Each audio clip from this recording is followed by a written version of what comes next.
This is Part 1B of Your Questions Answered with Bix Weir, the conclusion to Category 2, Silver and Gold. Okay, this one comes from William. He's talking about Jim Sinclair and other prominent financial figures who've made the statement that gold and gold alone will be left standing when the financial crisis evolves in the near future. He says that, Bix, you advocate selling all gold and buying silver, stating the belief that silver will ultimately surpass gold in price. Well, I haven't heard Jim Sinclair say that, gold and only gold. If he did say that, I think he's wrong, flat out wrong. Silver has a long monetary history, probably longer than gold, and larger. Everybody, silver is known as the people's money, things like that. But I don't think that's what Jim is meaning by that. I think, the way I see it, it's going to be very organic. It has to be an organic crash and has to be an organic reset. So, no one gets to choose. Jim Sinclair doesn't get to choose gold is the only money we're going to use. There's no one person or one government who's going to decide that. It's going to be up to the people living in a certain community. I don't think every country is going to have the same feel for what they want to use as money. I do think a lot of countries will say, we're going to try out a different kind of fiat money. The United States, I think we're going to go back to our constitutional money, gold and silver. We have that constitution. We're lucky compared to most other countries. But it'll be organic, and the organic restart of any monetary system that crashes, there's been 3,000 that have crashed so far, has always been gold and silver as money.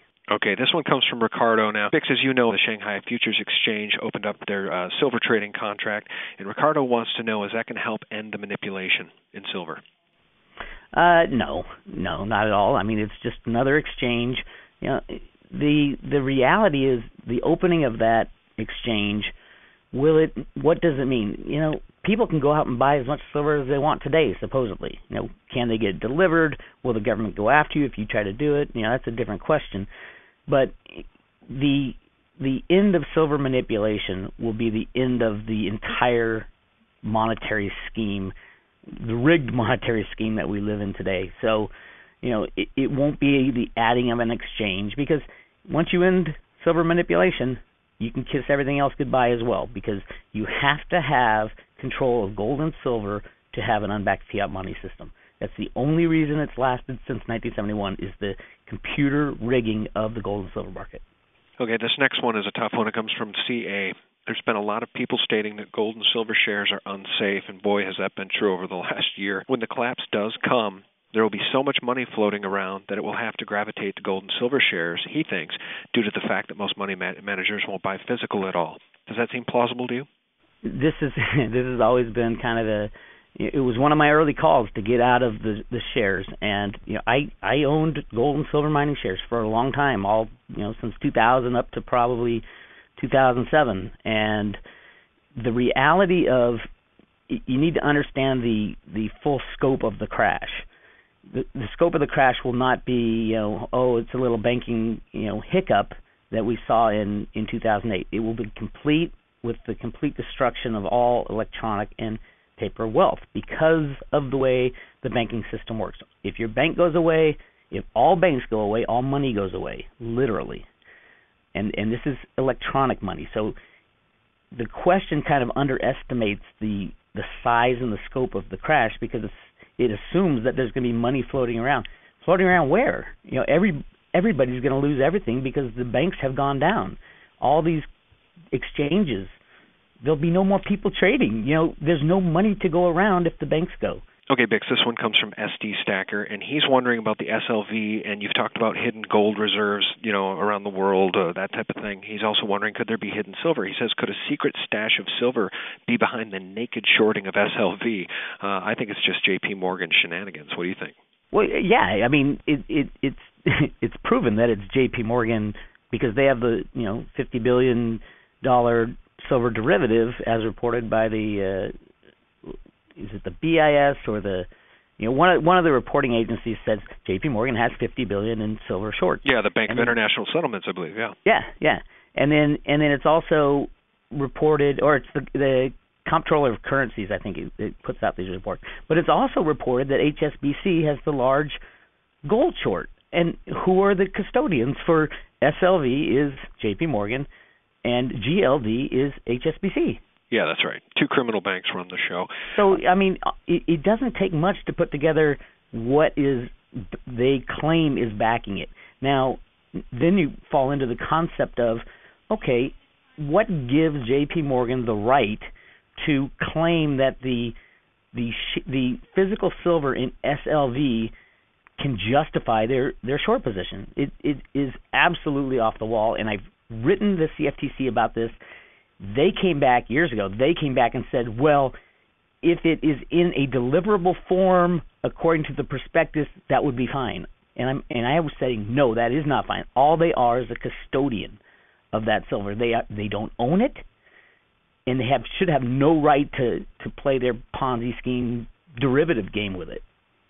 So sorry. No. I get a little antsy on that one because it's literally I went back and forth with a lawyer at the CFTC in emails. This is back in 2008 or something like that, and he had no answer. The CFTC has people in there who are either completely stupid or corrupt, and there's some good guys in there now, but the history shows most of them were stupid with a couple corrupt guys. Bix, this one comes from Brian. He wants to know, where do you see the purchasing power of an ounce of silver or gold in the future? Where's it going? But, I mean, if we go back to a gold and silver standard, you will be using gold and silver to buy as money to buy houses and cars and whatever.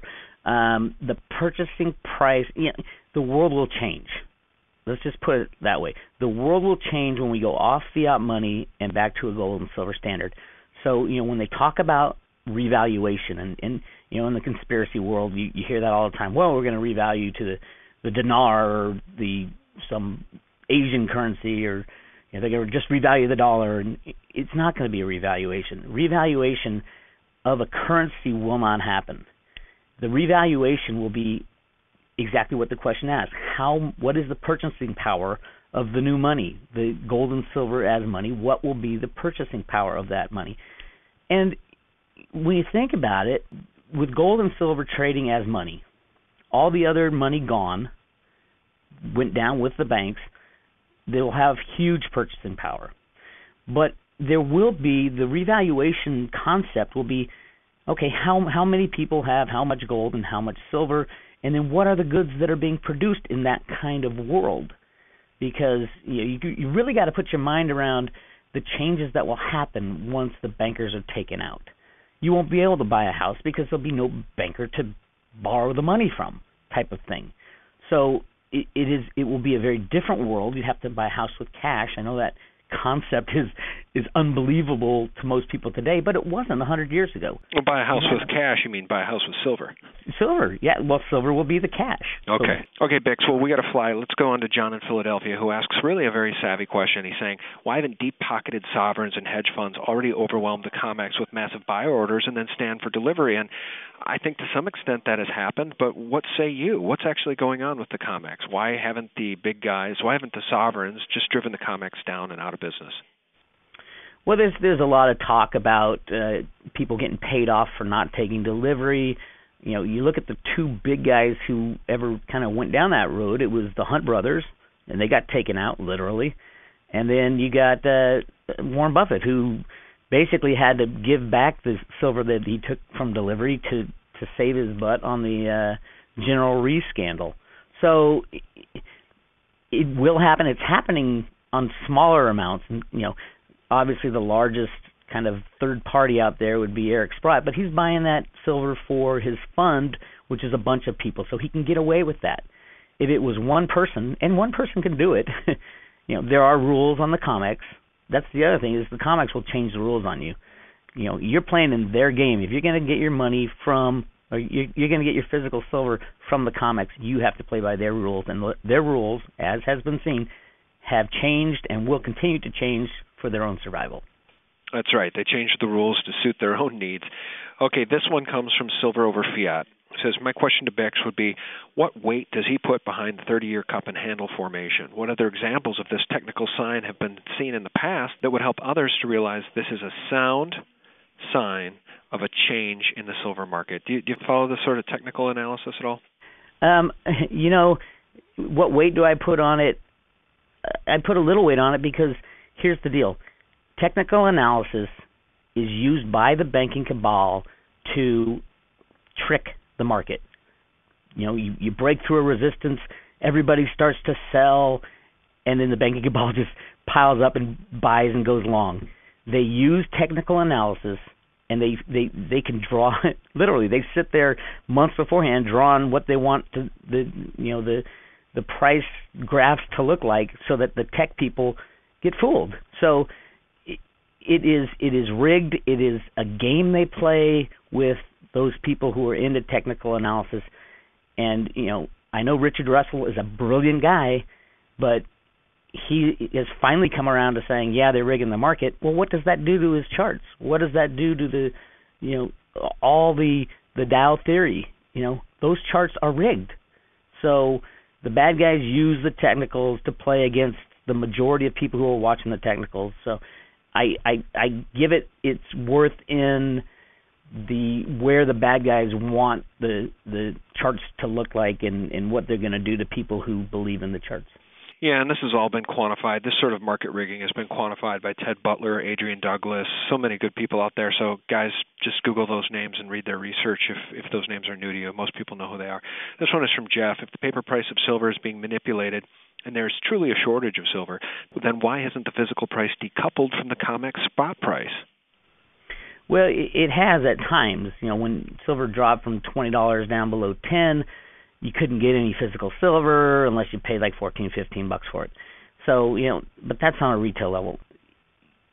At the Silver Summit last year, I outlined the difference between the paper silver market and the physical market.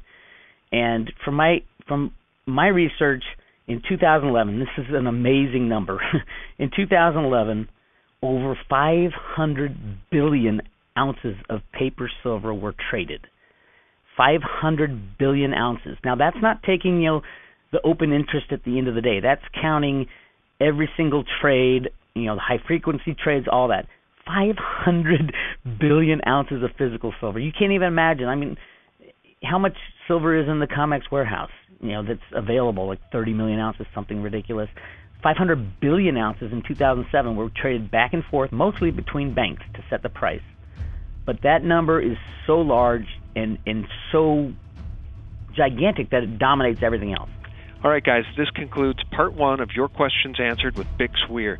Stay tuned for part 2, in which we tackle the crash and reset and the good guys and bad guys. It's coming soon. Thanks for watching.